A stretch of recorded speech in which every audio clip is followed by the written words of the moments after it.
In today's video, I'm going to teach you how to send a wholesaling contract in DocuSign. To get started, open the DocuSign website and sign into your account. Once you're logged in, look for the option that says Start or Send an Envelope. This is the tool DocuSign uses to prepare and send documents for signature. So go ahead and select it to begin the process. Next, upload the wholesaling contract you want to send. Make sure you're choosing the correct file before moving forward, since this is the document your recipient will review and sign. After the upload finishes, enter the recipient's name and email address in the appropriate fields. This tells DocuSign exactly who the contract should be sent to. Once that information is entered, select Next to open the document editor.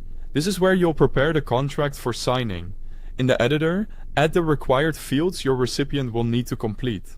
Common fields include signature, initials, date signed, and text. These fields help make sure the document is completed properly and that nothing important is missed.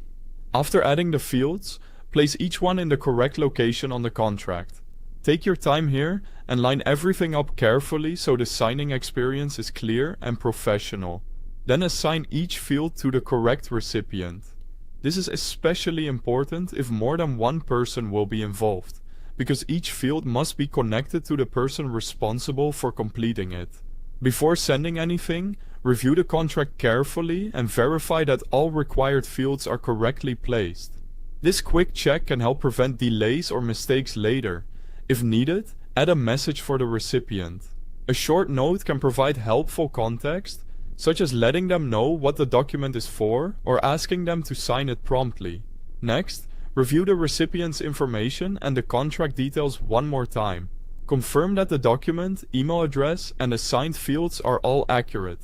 When everything looks good, select Send. At this point, DocuSign will deliver the signing request to the recipient. You'll then need to wait for them to receive it and complete their part. If you want to monitor progress, go to the Manage section in your DocuSign account. There, you can track the contract's signing status and see whether it's been sent, viewed, or completed. Once the contract has been fully signed, open the completed section to access the signed document. This is where you can review, download, or store the finalized version for your records. Thanks for watching.